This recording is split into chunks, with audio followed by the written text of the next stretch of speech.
At the promotion meeting, I smiled and said, I can't wait for my raise. My husband, the boss, laughed. Raise?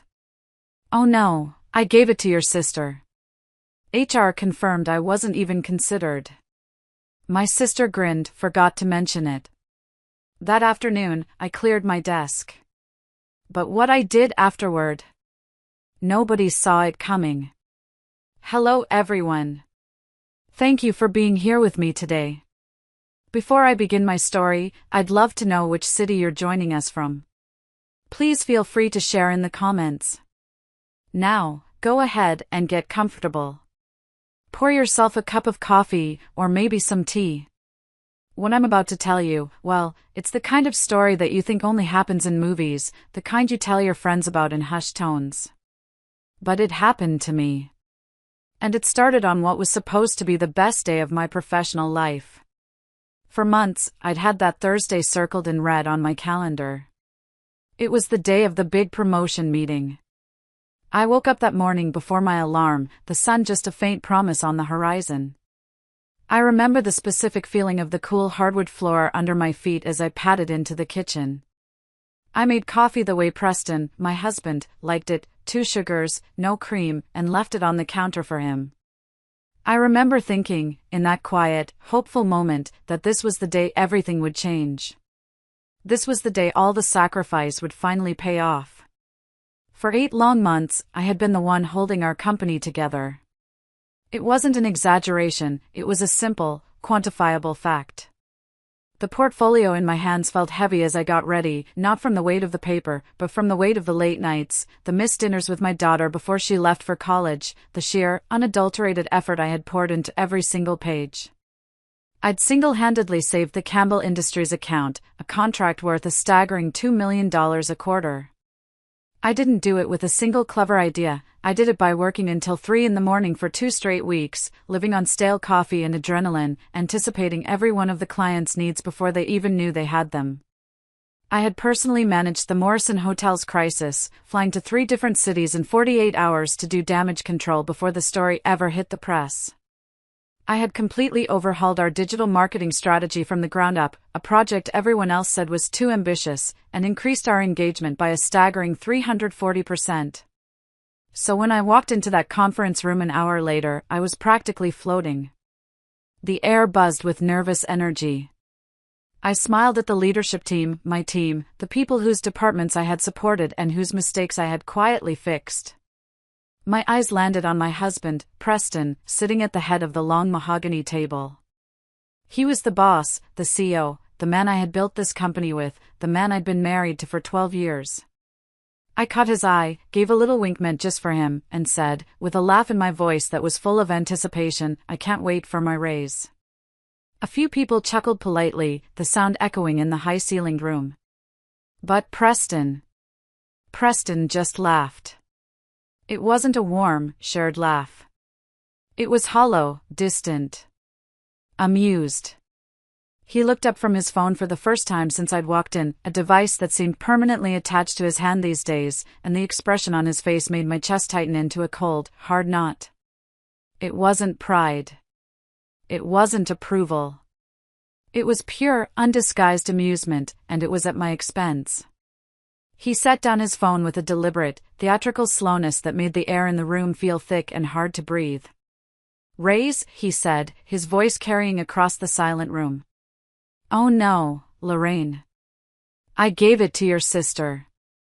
The fluorescent lights overhead suddenly felt too bright, too harsh, like an interrogation lamp. They illuminated every face turned toward me, a gallery of pity, discomfort, and morbid curiosity. My sister. Cassidy. My younger sister, the one I had helped with her homework, the one whose first resume I had written, the one I had personally recommended for an entry-level position here 3 years ago as a favor. Bethany from HR, a woman whose children I'd babysat during a family emergency, cleared her throat. The sound was unnaturally loud. She slid a thin manila folder across the polished table. It stopped a few inches from my portfolio. Her perfectly manicured nails, a shade of pale pink I'd complimented just last week, tapped against the cover twice. You weren't even considered for the position, Lorraine, she said, her gaze fixed on a point somewhere over my left shoulder. The decision was made last week. I just stood there, my multi-million-dollar portfolio clutched against my chest like a shield. It felt useless now. And at that exact moment, as if on cue in some horribly written play, the heavy glass doors of the conference room swung open. In walked Cassidy. She was wearing a brand-new, blood-red power suit, the kind of suit you wear when you want to make a statement, when you want to draw blood. She caught my eye as she walked towards the empty, high-backed leather chair next to Preston, the luxury seat, as we used to joke, the one reserved for the director of strategic marketing.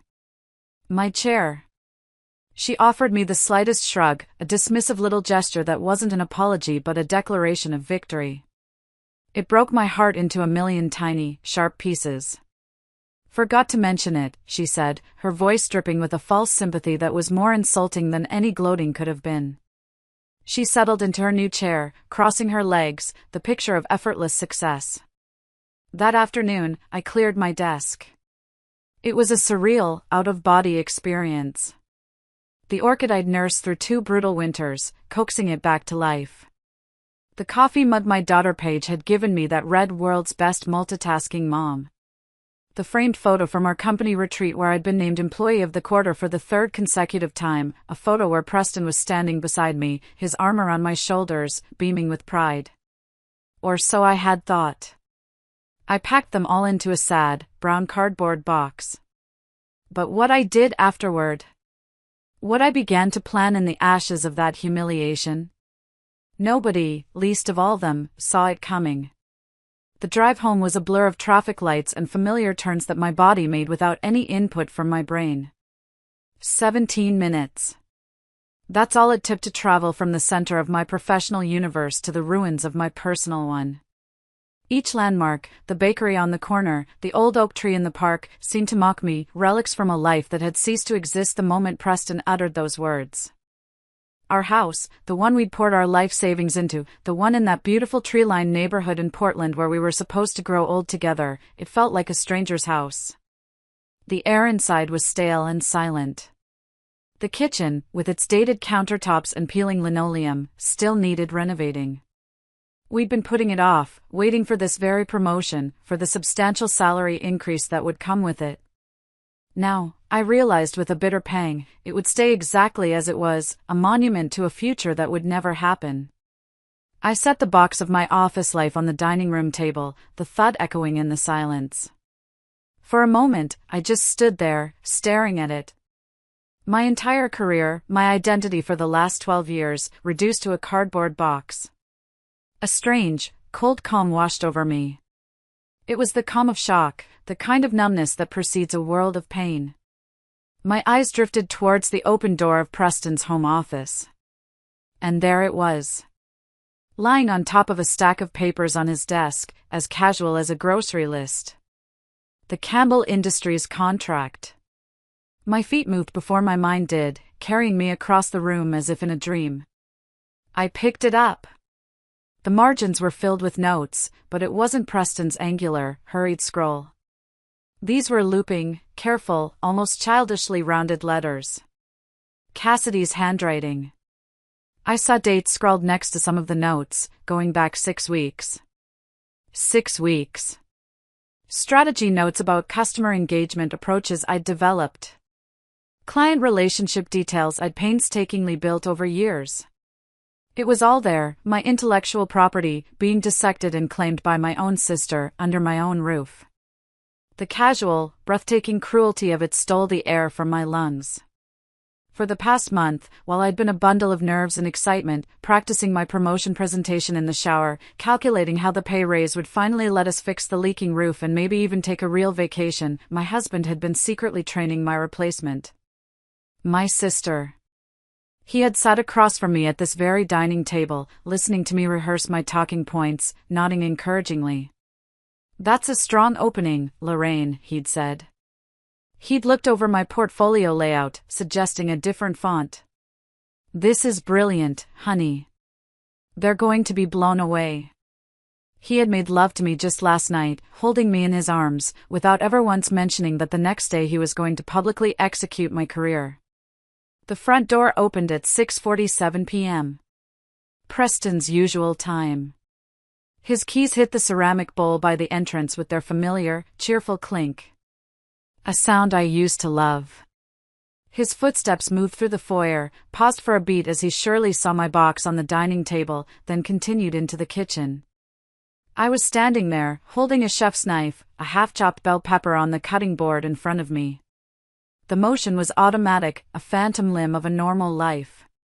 "Hey," he said, loosening his tie as he walked past me. "What's for dinner?" The absolute, stunning normality of the question made my hand tighten on the knife. He moved behind me to get a beer from the refrigerator, his cologne filling the small space between us. The same expensive cologne I'd bought him for Christmas, selected because it smelled like confidence and success. Now it smelled like lies. "Preston," I said, setting the knife down very carefully on the counter. I turned to face him.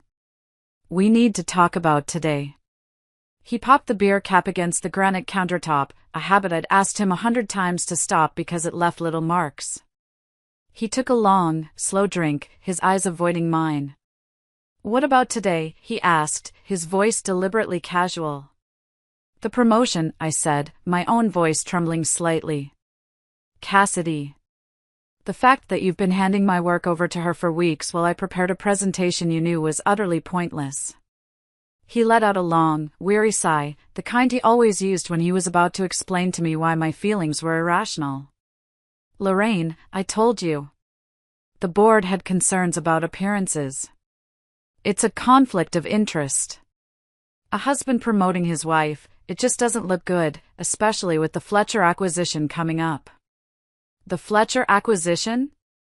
I stared at him, incredulous. "The acquisition I structured? The one where I spent 3 weeks courting their CMO to make sure the transition would be smooth? That acquisition? Which is exactly why we need someone like Cassidy in that role," he said, taking another swig of beer. "Someone without personal connections that could be seen as a conflict." "Someone like Cassidy," I repeated, my voice dripping with sarcasm. "The woman who asked me last week what ROI stands for? She's leading a multi-million-dollar acquisition? She's using my frameworks, my client relationships, taking credit for campaigns I built at 3 a.m. while you slept peacefully beside me. That's how business works, Lorraine," he said, his voice flat and cold. There was no apology in his eyes, no flicker of guilt. Just the cold, hard wall of his decision. "You knew there would be complicated situations when we got married." Just then, the doorbell rang. Sharp. Intrusive. It made us both jump. It rang again, followed by a series of quick, impatient knocks. "I'll get it," I said, my voice barely a whisper. I needed to escape the suffocating air in that kitchen. I walked to the front door and pulled it open, expecting a package delivery, a neighbor, anyone but the person standing on my porch. It was Cassidy. She changed out of her red power suit and was now in a ridiculously expensive set of yoga clothes that probably cost more than my first car.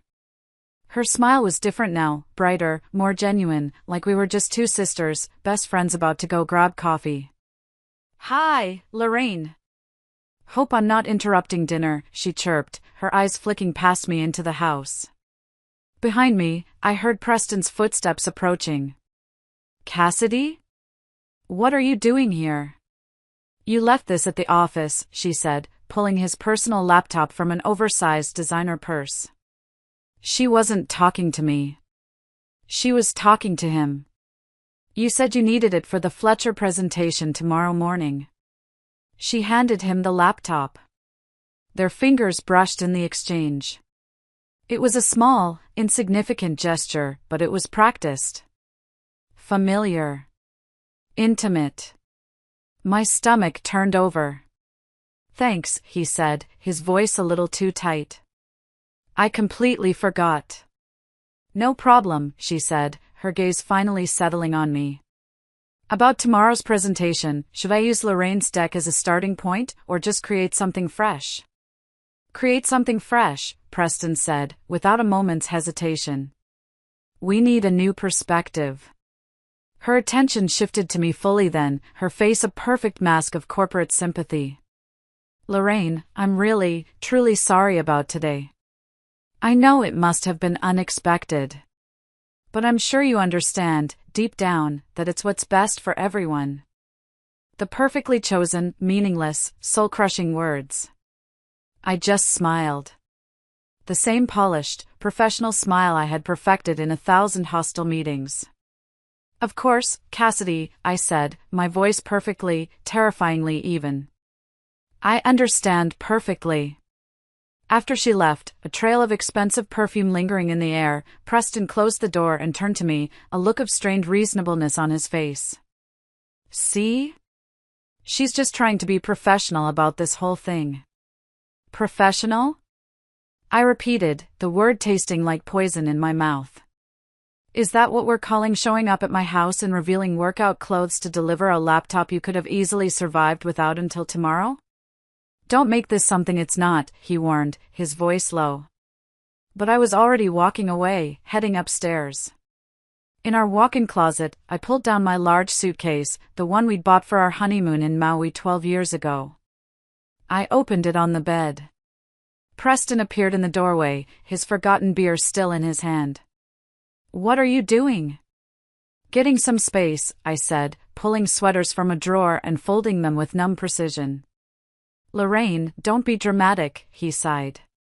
It's just a job. I paused, holding a soft cashmere sweater Paige had given me for Christmas. I turned to face him, my eyes finally meeting his. You're right, I said, my voice dangerously quiet. It's just a job. And this is just a marriage where my husband orchestrates my professional humiliation. And that was just my sister, stopping by our house after dark. Nothing dramatic about that at all. He stood there, watching me, as I packed up 12 years of my life. He didn't say a word to stop me. He just watched. And in his silence, I heard everything I needed to know.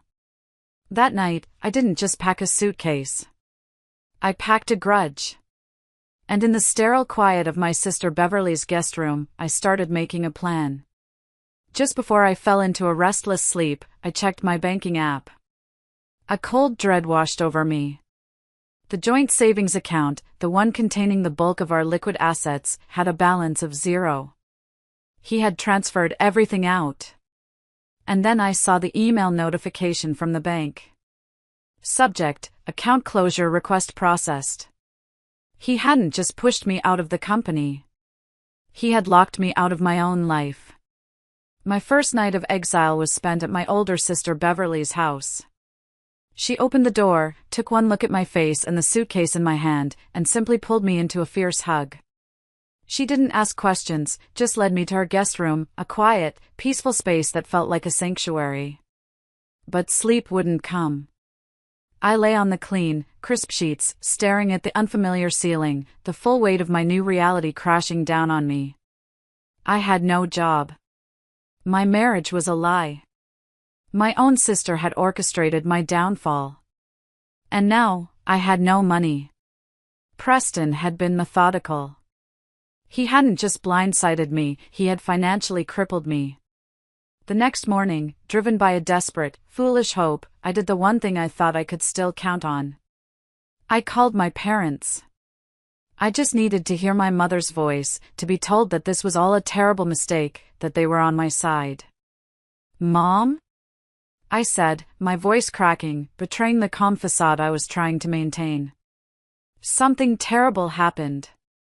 I laid it all out in a torrent of choked words, the meeting, Preston's coldness, Cassidy's smug smile, the years of my work just handed over like a party favor. I told her about the frozen bank account, the feeling of absolute devastation. I waited for the explosion of maternal rage on my behalf, for the sympathy, for the promise that she and Dad would be on the next flight out to Portland. Instead, there was a long, heavy silence on the other end of the line. A silence so profound I thought the call had dropped. Lorraine, my mother finally said, her voice strained and thin. Are you absolutely sure you're not overreacting? The blood drained from my face. I felt dizzy. Overreacting? Mom, he gave my job to Cassidy in front of the entire leadership team. He locked me out of our savings. Well, she said, and I could hear the faint, rumbling murmur of my father in the background, coaching her. Preston is a very successful man. A CEO. He's under a lot of pressure. He must have his reasons. And Cassidy, she's always looked up to you so much. Maybe you should see this as a chance for you to mentor her, to guide her. I couldn't form words. My throat closed up. Mentor her? Mom, she conspired with my husband to steal my career. They're having an affair. The words tumbled out before I could stop them.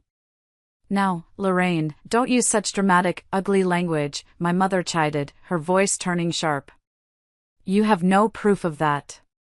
You've always been so ambitious, so intense. It can be a lot for a man to handle. Maybe this is a sign you should slow down, focus on being a wife. Cassidy is just better at being supportive. She knows how to make a man like Preston feel important. Perhaps you should learn a little from your sister, know how to be softer, more agreeable with your husband. I hung up the phone without saying goodbye.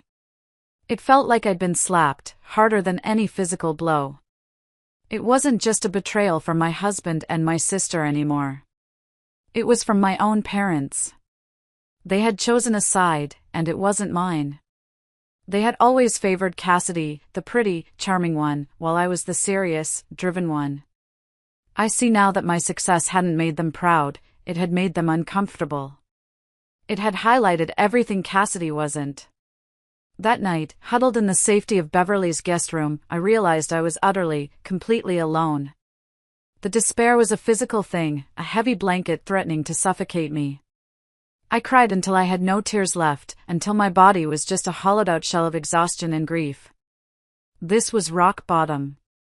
This was the point where you either shatter completely, or you start to piece yourself back together into something harder, something sharper. And as the first gray light of dawn filtered through the window, a different feeling began to stir in the pit of my stomach, overriding the grief. It was rage. A cold, hard, clarifying rage. A rage that burned away the tears and left behind a core of pure, unadulterated steel. They had pushed me off a cliff into the darkest abyss.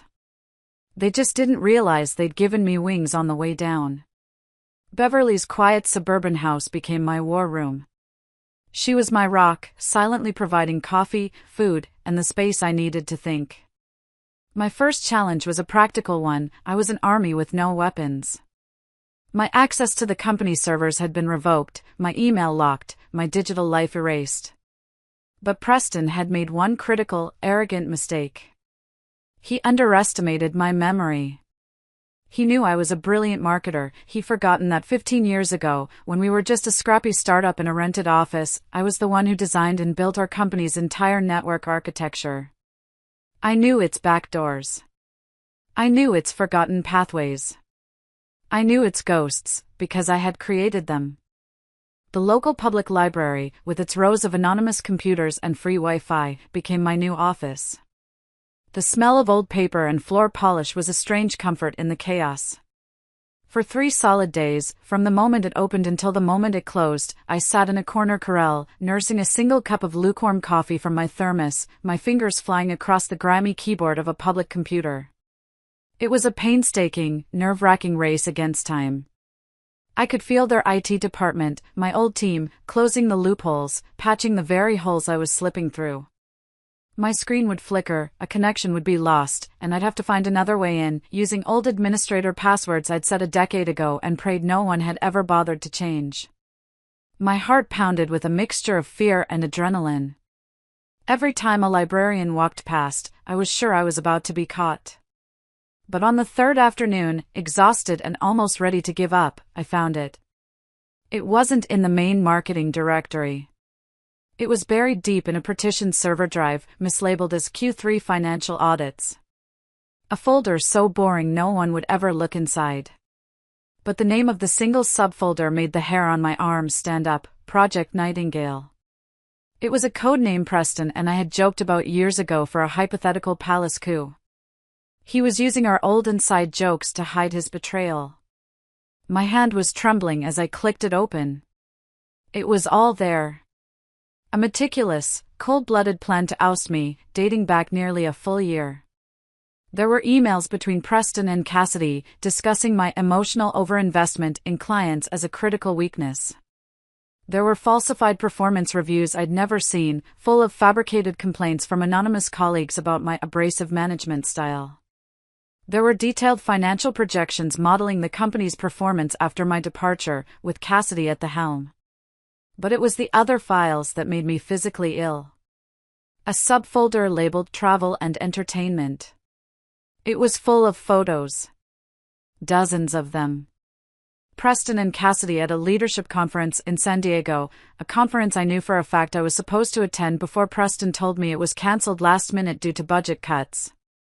They were on the beach, laughing, his arm draped possessively around her bare shoulders.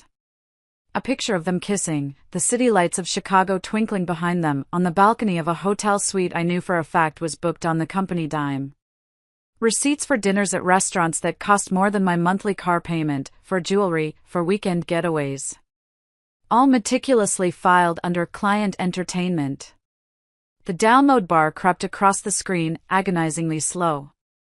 98%. 99%. My entire body was tense.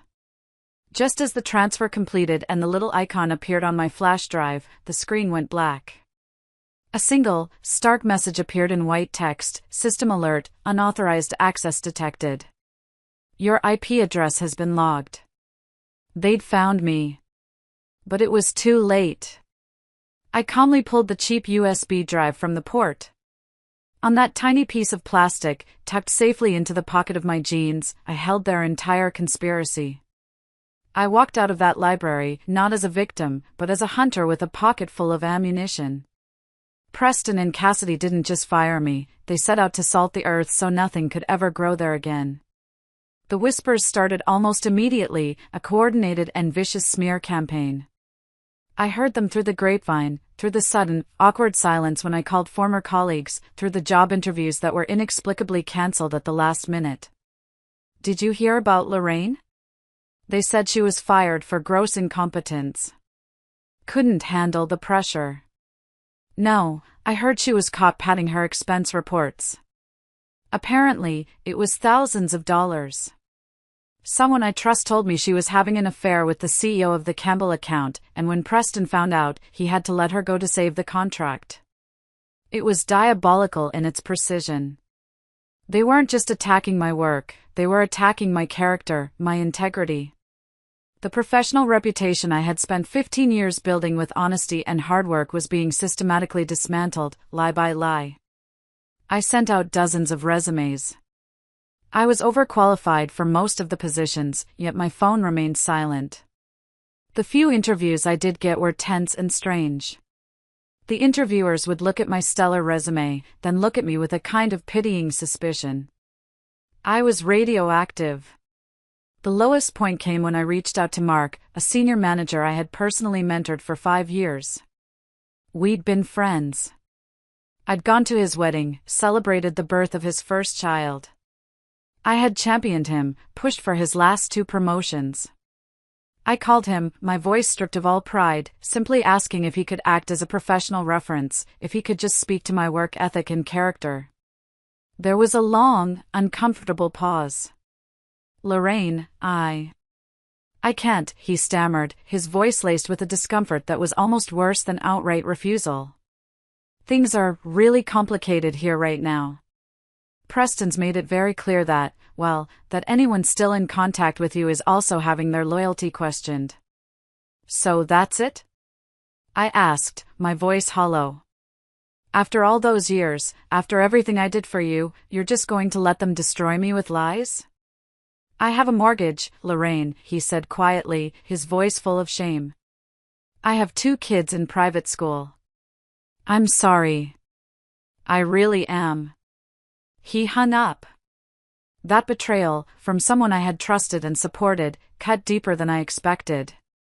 It was a brutal lesson in corporate survival. When the ship is sinking, the rats don't just flee, they'll chew off your leg to use as a flotation device. But their Scorched Earth campaign had an unintended side effect.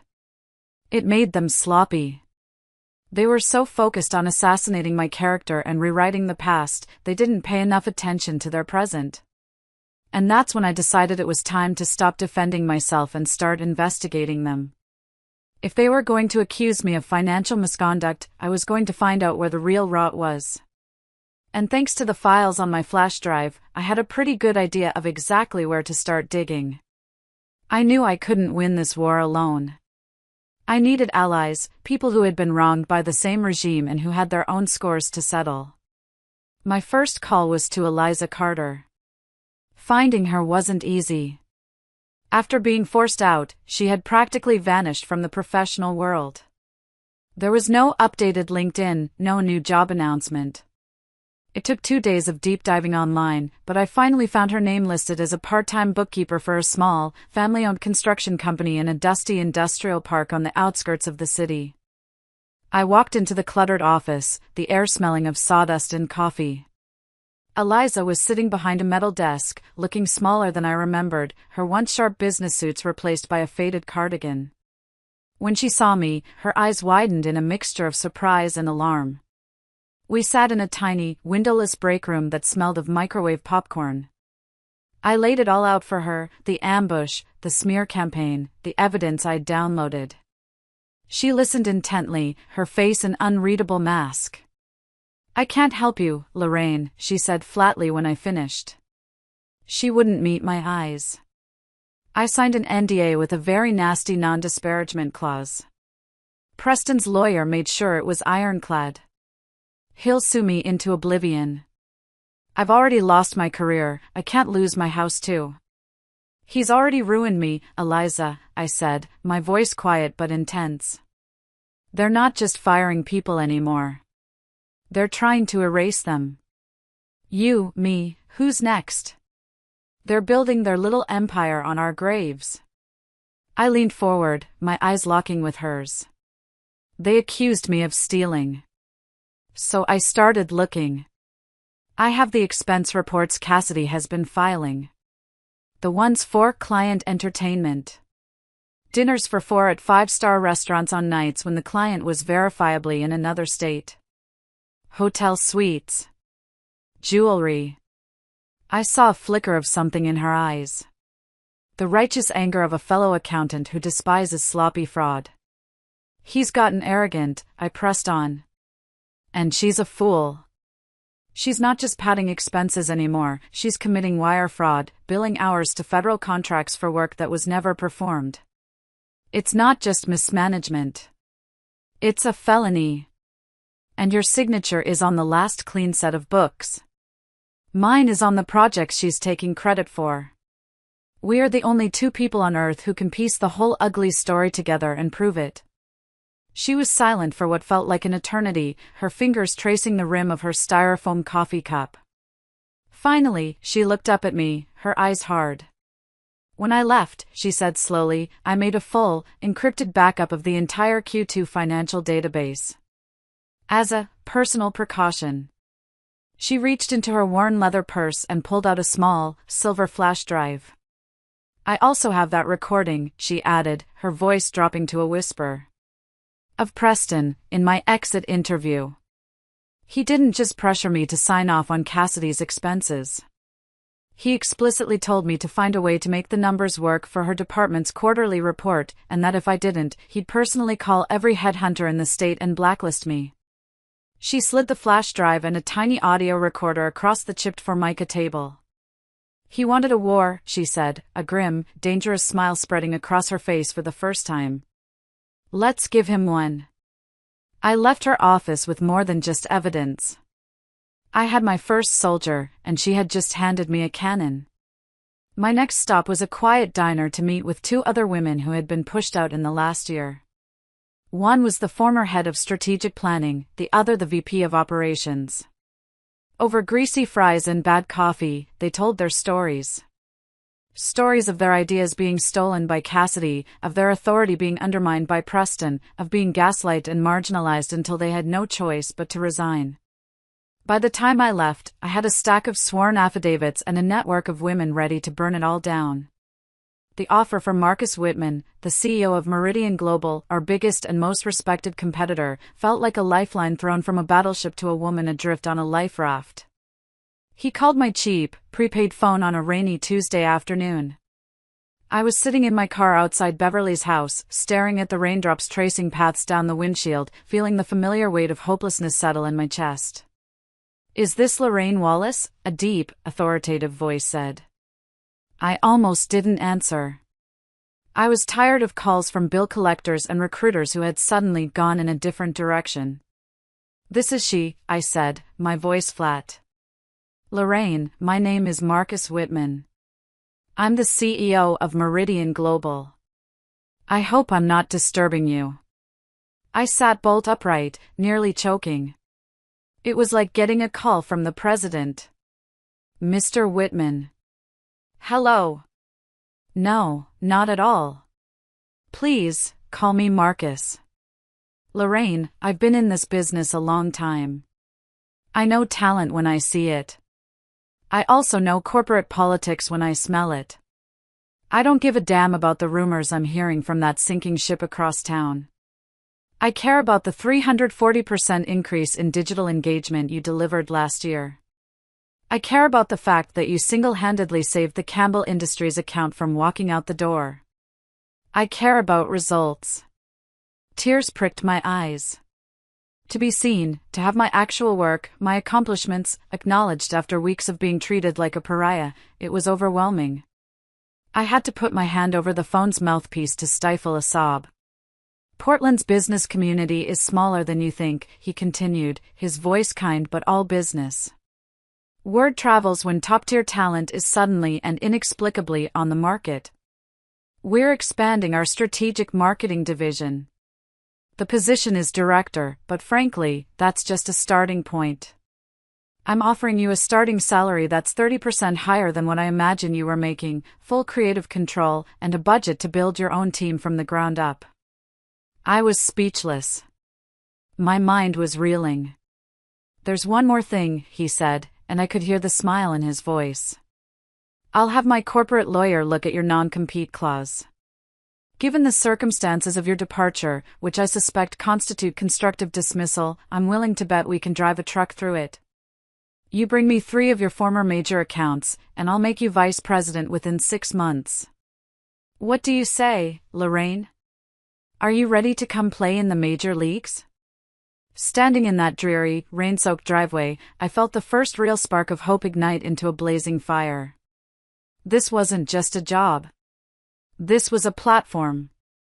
This was a war chest. This was redemption. "I accept," I said, my voice steady and clear for the first time in weeks. "When can I start?"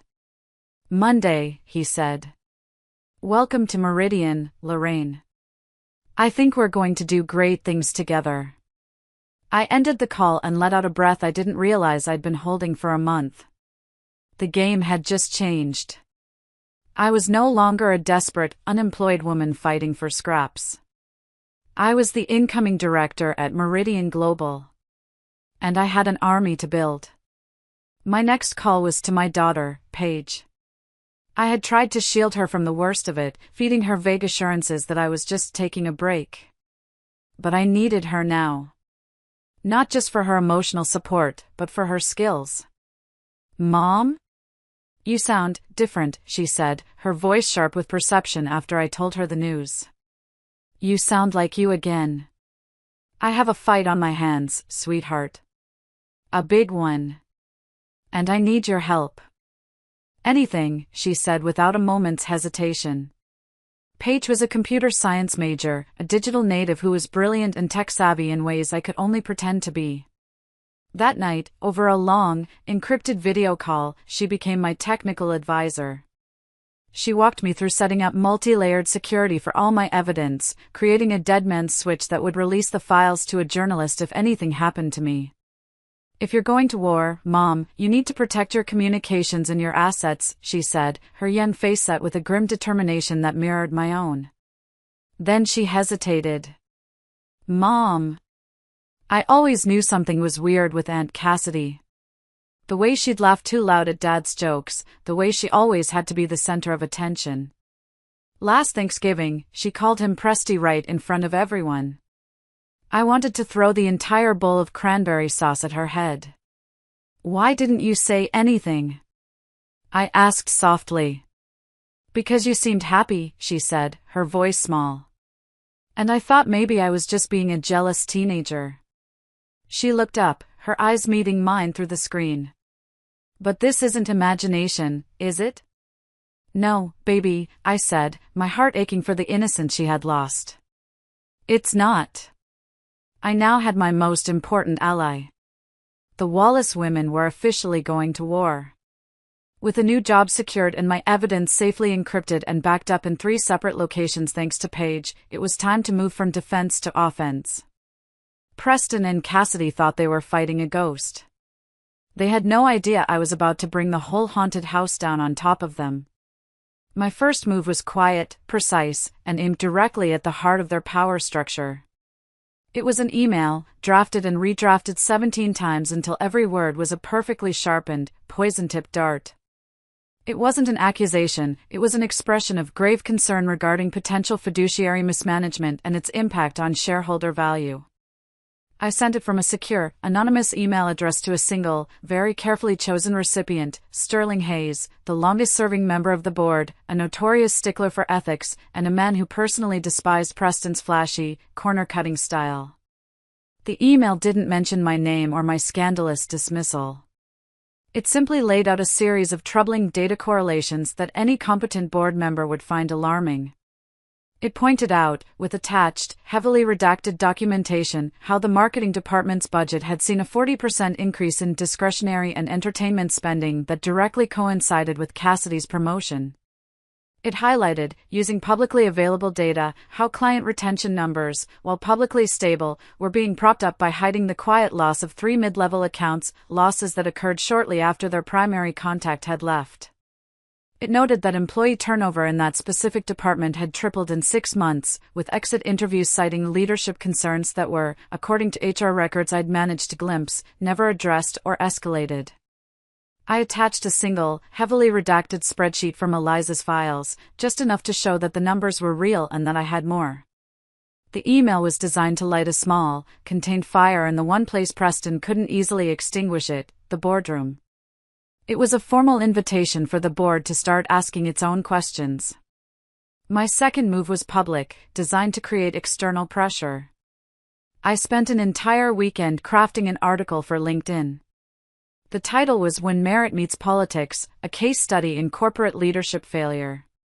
It was a cold, clinical, academic analysis of a hypothetical company where promotions were based on personal relationships rather than professional achievement. I described, with charts and graphs, how such an environment inevitably leads to financial instability, the loss of institutional knowledge, and a toxic culture that drives away top talent. I didn't use a single name or company identifier, but for anyone in the close-knit Portland business world, the parallels would be unmistakable and deeply embarrassing. I scheduled it to publish at exactly noon on Friday, when I knew most executives and industry professionals would be scrolling through their phones during their lunch breaks. Then, I waited. The fuse had been lit. The first explosion was set to go off in the boardroom, and the second was set to go off in the court of public opinion. All that remained was to watch it burn. The explosion happened faster and more spectacularly than I could have ever imagined. Sterling Hayes, as I'd predicted, was a man who hated loose ends and financial ambiguity. On Friday morning, he bypassed Preston entirely and used his authority as the lead independent director to call an emergency board meeting. My old colleague, Timothy, a sweet, hardworking kid I had mentored, became my eyes and ears, sending me a rapid-fire series of text messages that had my heart pounding.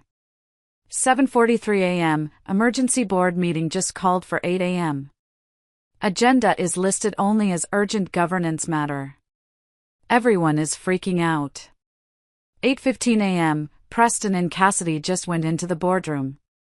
They look like they've seen a ghost. Preston was sweating. 9:02 a.m., they've called Bethany from HR in. The door is closed, but I can hear raised voices. Sterling Hayes is shouting. At exactly noon, as the chaos was unfolding behind closed doors, my LinkedIn article went live. Within 30 minutes, it had nearly 50 comments and had been shared over 100 times. But it wasn't just the numbers. It was the content of the comments. Women and men from across the industry started sharing their own stories of being passed over for the boss's unqualified son or the CEO's new girlfriend. The comment thread transformed into a viral, public therapy session for corporate betrayal and nepotism. My story had become their story. But at 2:17 p.m., the comment that mattered most appeared. The one that turned a brush fire into an inferno. It was from Robert Campbell, the powerful and widely respected CEO of Campbell Industries, our most valuable client. He wrote, simply, an insightful and troubling analysis. Leadership transitions should never compromise project continuity or client relationships. I am becoming concerned about recent changes affecting our account management. I would appreciate a direct conversation with Lorraine Wallace regarding the ongoing campaigns she initiated. He had tagged me. Publicly. It was a kill shot. My cheap, prepaid phone rang within minutes. It was Robert's direct line. Lorraine, he said, his voice grim and devoid of pleasantries. I just found out about your departure this week. This is unacceptable. We have $2 million a quarter invested in strategies you personally developed. I just had a deeply unsettling call with Cassidy. She couldn't answer a single basic question about our target demographics for Q4. She didn't even know we had shifted our focus to the Southwest market. I'm sure she'll get up to speed, I said, my voice a perfect model of professional neutrality. There's no time for that, he snapped. She tried to tell me the new strategy was her idea. I know for a fact you presented it to me yourself 6 months ago. We need you, Lorraine. If you're available for independent consulting, Campbell Industries will retain your services immediately, at any price. Actually, Robert, I said, a slow, triumphant smile spreading across my face. I've accepted a position with Meridian Global. I start on Monday. There was a stunned pause on the other end of the line, then a hearty, booming laugh. Marcus Whitman finally made a smart move. Good for him. Good for us. Expect a call from my legal team first thing Monday morning. We're moving our account. The first domino had just fallen. And it was a big, multi-million-dollar one. If you're still listening to this, and I truly hope you are, would you do me a small favor? Just like this video and type the number 1 in the comments below. It helps more than you know. It tells me that you're here with me on this journey, that my story matters. It's a huge encouragement for me to keep going. So please, just type the number 1 so I can see you. And now, let me tell you what happened next. After Robert Campbell's call, the dam broke. It was a flood. By 4 p.m., my phone, which had been silent for weeks, was buzzing incessantly. 2 more major clients, Morrison Hotels and Pinnacle Brands, had seen Robert's public comment on LinkedIn and called Preston directly, threatening to pull their multi-million-dollar contracts. They both specifically cited the unacceptable and unexplained loss of their primary strategic contact, me. Preston, clearly in a full-blown panic and demonstrating the poor judgment that was about to become his trademark, did something incredibly stupid. He had Cassidy send out a company-wide email. In it, she attempted to take sole, explicit credit for every major success the company had had in the past year.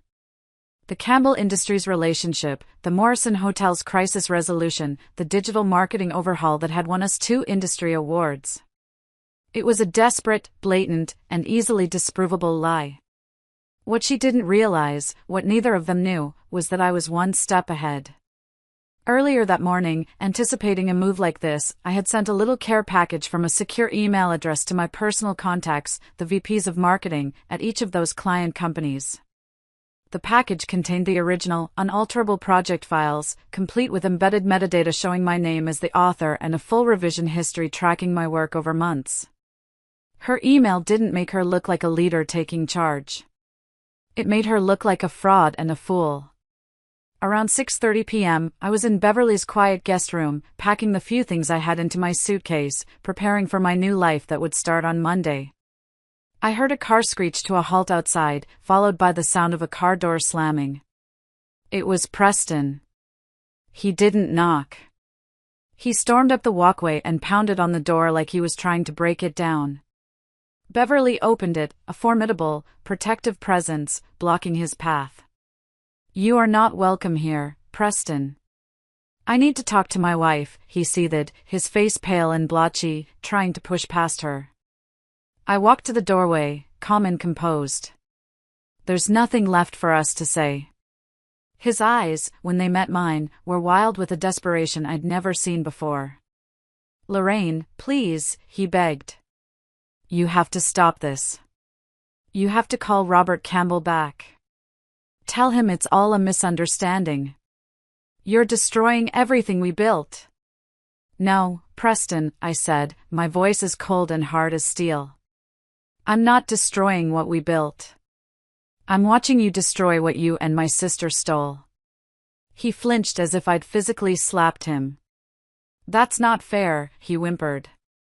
"Fair?" I laughed, a bitter, sharp sound that held no humor. "You want to talk about fair? Was it fair when you humiliated me in front of my colleagues? Was it fair when you conspired with my own sister to ruin my career and my reputation? Was it fair when you locked me out of my own bank account and left me with nothing, not even enough for a proper divorce lawyer?" He actually had the gall to look shocked, as if this thought had never occurred to him. "That was Cassidy's idea," he blurted out, his voice rising in panic. She said if we didn't cut you off financially, you'd try to fight back, try to take half of everything. She was just trying to protect the company." The ease with which he threw her under the bus was sickeningly predictable. He wasn't a king. He was just a coward who had briefly worn a crown. "She is not some random girlfriend, Preston. She is my sister," I spat the words at him. "And you are my husband. Or at least, you were." "Lorraine, please," he begged, his voice cracking, all pretense of power gone. He was just a scared little man watching his world crumble. "I'll give you the promotion. I'll give you a 50% raise, right now. I'll fire Cassidy tomorrow morning. We can fix this. We can go back to how it was." I just looked at him, at this pathetic, broken man groveling on my sister's doorstep. And I felt nothing. The love was gone, the anger had cooled, and all that was left was a vast, empty pity. "It's too late," I said softly, but with absolute finality. "I've already accepted a position at Meridian Global. And Campbell Industries, Morrison Hotels, and Pinnacle Brands? They're coming with me." I took a step back from the door, a silent dismissal. "You should probably go home and talk to your lawyer, Preston. I have a feeling you're going to need one." Beverly, without a word, closed the door gently but firmly in his face. The war wasn't over. But I had just won the decisive battle. Monday morning at Meridian Global felt like stepping through a portal into a different universe. The building itself was a statement, gleaming glass and steel that soared into the Portland sky, a testament to success built on competence, not connections. The lobby was filled with light and the quiet hum of purposeful activity. My new office was a corner suite on the 22nd floor, with floor-to-ceiling windows that looked out over the entire city. On clear days, you could see the majestic, snow-capped peak of Mount Hood. It was a view that promised perspective. On the expansive mahogany desk sat a simple, elegant nameplate, Lorraine Wallace, Director of Strategic Marketing. Not someone's wife, not someone's afterthought. Just my name. My achievement. I sat down in the soft, expensive leather chair, ran my hand across the smooth, clean surface of the desk, and for the first time in what felt like a lifetime, I took a deep, shuddering breath and felt it fill my lungs. The work was a whirlwind, but a wonderful one. My old clients, true to their word, began the process of transitioning their multi-million-dollar accounts. Marcus Whitman was a true leader. He gave me his full support, the resources I needed, and then got out of my way and let me do my job. My new team was a hand-picked group of smart, dedicated, and respectful professionals. They listened to my ideas, challenged them constructively, and executed them brilliantly. They respected me, not because I was married to the boss, but because my strategies worked. Within the first month, we had not only secured my old clients but had also landed a major new account that my old company had been chasing for years. I was not just surviving, I was thriving. But the real bombshell, the one that ended the war for good, dropped on a rainy Tuesday morning, about a month into my new job. The Business Pacific Quarterly, the most respected financial journal in the region, published a front-page exposé by a sharp, relentless investigative journalist named Catherine Volov. The title was The House of Cards, a story of nepotism, fraud, and corporate decay at Cascade Marketing. Catherine had done her homework. She had taken the breadcrumbs I had given her and had followed the trail all the way to its rotten core. She had spoken to Eliza. She had spoken to the other women I'd connected her with who had been pushed out. She had found a dozen other anonymous sources from inside the company, all telling the same story of a toxic culture of fear and favoritism. She even had the full, unedited audio recording of Preston threatening Eliza. The article laid out, in meticulous, damning detail, the financial irregularities, the fraudulent expense reports signed by Cassidy, the culture of lies, and the mass exodus of talent. The article never mentioned my name once. I had insisted on it. But it painted a devastatingly clear picture, a once prominent Portland marketing firm being run into the ground by an incompetent, arrogant CEO who had promoted his unqualified mistress, who also happened to be the sister of his highly competent, recently departed wife. The fallout was immediate and catastrophic. The company's stock, which was publicly traded, plummeted 40% in a single day of trading. The remaining board members, led by a furious Sterling Hayes, forced Preston to resign in disgrace to avoid a shareholder lawsuit. Cassidy was fired unceremoniously, escorted out of the building by security with a single box of her belongings, a perfect, poetic echo of my own departure. I received a text from my daughter Paige that afternoon. It was a screenshot of Cassidy's LinkedIn profile. Her job title had been updated, seeking new opportunities in strategic marketing. Underneath, a former colleague had left a single, brutal public comment, "Good luck with that." I didn't feel the rush of giddy victory I might have expected. Instead, I just felt a quiet, profound sense of justice. A sense of order being restored to the universe. They hadn't just lost their jobs. They had lost their reputations. And in the small, insular world of our industry, that was a fate worse than a corporate death sentence. The house of cards they had built on my back had finally, spectacularly, collapsed. 1 year later, I was no longer a director. I was Meridian's chief marketing officer and its newest board member, the youngest woman ever appointed to the position in the company's 40-year history. Our division's revenue had tripled. Employee satisfaction scores in my department were the highest in the company. I hadn't just rebuilt my career, I had built an empire from the ashes of betrayal. The invitation to be the keynote speaker at the annual Pacific Northwest Marketing Summit was the cherry on top. 3,000 industry professionals, my peers, would be there. The topic they'd asked me to speak on was building ethical and merit-based corporate cultures. The irony was so thick, I could taste it.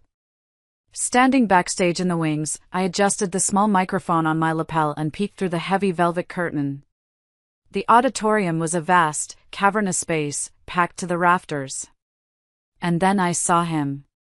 7 rows back, on the aisle. Preston. He looked diminished. That was the only word for it.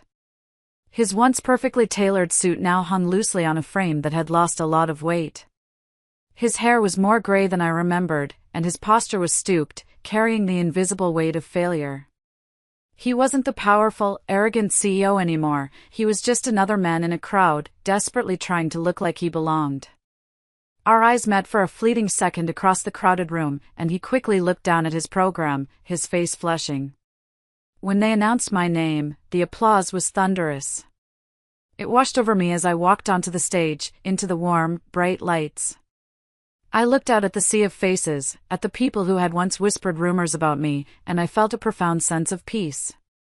2 years ago, I began, my voice steady and clear, carrying to the furthest corners of the room. I believed that hard work guaranteed recognition. I believed that excellence would always triumph over politics. I believed that the people closest to us, our family, would be the ones to champion our success, rather than steal it. I paused, letting the words hang in the air, letting the weight of them settle. I was wrong. And that painful, public lesson taught me something invaluable. Meritocracy isn't something that just happens naturally. It's something we have to build, protect, and defend, fiercely, every single day. For 45 minutes, I laid out my blueprint for success. I shared case studies from Meridian's incredible growth, I talked about creating environments of psychological safety, I spoke about the tangible, bottom-line value of integrity. I never mentioned his name. I never mentioned his company. I didn't have to. Everyone in that room knew the story behind the story. The standing ovation lasted 4 full minutes. As I walked off stage, my heart soaring, my phone buzzed in my pocket. It was a text from an unknown number. From him. Lorraine, please. 5 minutes. I just need to explain. To apologize. I looked at the message for a long moment. Then, I deleted it without responding. There was nothing left to explain. There was nothing left to apologize for. He was part of my history, not my destiny. A few weeks later, Marcus Whitman called me into his office. Lorraine, he said, a strange, wry smile on his face. I have an unusual situation. We've been approached about an acquisition. He pushed a thick folder across his desk. The name on the tab was Cascade Marketing, Preston's old company. Or what was left of it. After he was ousted, the company had entered a death spiral. They were now bankrupt, desperate for a buyer to absorb their few remaining assets and massive debt before liquidation. The board wants you to lead the acquisition team, Marcus said, watching my face carefully for a reaction. You know their client list and their liabilities better than anyone. And so, a week later, I found myself sitting at the head of that same long, mahogany conference table. In that same room where my life had been torn apart. But this time, I wasn't the one being judged. My legal team from Meridian flanked me. Across the table, Preston and what remained of his board sat like defendants awaiting sentencing. And next to him, looking thin and nervous, her expensive clothes now looking cheap and ill-fitting, was my sister, Cassidy. She was there as a major shareholder, her stock now worthless. The terms of the acquisition are non-negotiable, I began, my voice cool and professional as I opened the folder. Meridian will absorb your 3 remaining profitable client contracts. We will not be taking on any of your outstanding debt. As for personnel. I paused and pulled out 2 single-page documents I had asked our lawyer to prepare myself. These executive positions are redundant and will be eliminated immediately, with no severance, as per the bankruptcy filing. Preston's name was on the first one. Cassidy's name was on the second, under her now worthless title of shareholder. Her head snapped up, her eyes wide with a mixture of disbelief and fury. You can't do this, she hissed across the table, her voice cracking. After everything? I'm your sister. You owe me. I looked at her, really looked at her for the first time in 2 years. I saw the petty jealousy that had curdled into malice, the bottomless greed that had erased all sense of loyalty or love. And I felt nothing but a distant, clinical pity. Cassidy, I said, my voice devoid of all personal emotion, addressing her as I would any failed business associate. From a strategic and financial perspective, you bring no value to our organization. I picked up my pen, the same elegant fountain pen Marcus had given me when I made CMO. I signed both termination papers with a steady, confident hand. The meeting is concluded. Our legal team will handle the remainder of the transition. I stood up, gathered my documents, and walked out of that room, leaving them to the ruins of the kingdom they had stolen. I didn't do it for revenge. I did it because it was the right business decision. And that, I realized, was the most absolute and satisfying victory of all. In the years that followed, my life blossomed in ways I could never have imagined when I was crying on a lumpy motel bed. Paige graduated summa cum laude from college, her groundbreaking thesis on ethical leadership in modern corporations winning national acclaim. She turned down offers from a dozen top firms to join my team at Meridian, not because she was my daughter, but because she was the most brilliant, creative young strategist I had ever met. Together, the Wallace women were a force of nature, building something incredible, something lasting. My relationship with my sister Beverly grew closer than ever. She was my staunchest ally and my dearest friend. My parents, well, that relationship remained complicated. They never fully apologized or acknowledged the depth of the harm they'd done, but in their old age, there was a quiet, regretful understanding in their eyes that they had backed the wrong horse.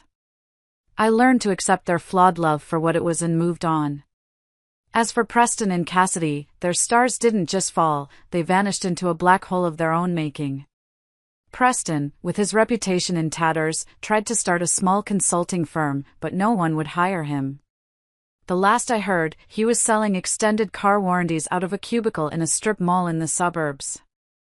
Cassidy, unable to hold down a job, eventually moved back in with our parents, her bitterness a constant, toxic presence in their home. But my life was no longer defined by them or by my reaction to them. It was defined by my work, by my wonderful daughter, and by a new, unexpected purpose I discovered quite by accident. It started small. I began quietly mentoring young women who reached out to me on LinkedIn after my keynote speech became legendary in the industry. Women who were stuck in toxic work environments, who were being gaslighted, whose ideas were being stolen, who were being told they were too emotional or too ambitious. I'd listen to their stories, which were all variations on my own.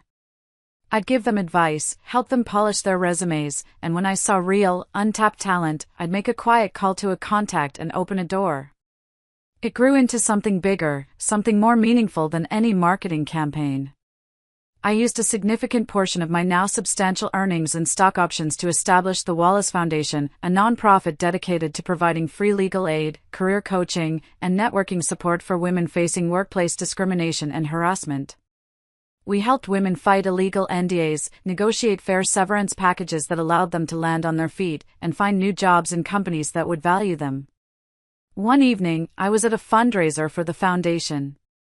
The room was buzzing with the energy of hundreds of women, lawyers, doctors, artists, executives, all of whom had been touched by our work in some way. A young woman came up to me, her eyes shining with unshed tears. Her name was Grace. We had helped her leave an emotionally abusive boss a year prior, and now she was a rising star, a VP at a major tech firm. "You don't just give advice, Lorraine," she said, grabbing my hand, her grip surprisingly strong. "You give people their power back. You don't just open doors, you teach us how to build our own. You changed my life." Looking at her, at all the powerful, resilient women in that room whose lives we had touched, I finally understood. The betrayal, the pain, the public humiliation, it wasn't the end of my story. It was the crucible that had forged me into the woman I was always meant to become. My true legacy wasn't the titles on my business card or the numbers on my balance sheet. It was this. It was the ever-widening circle of women helping other women, turning their pain into purpose, their scars into strength.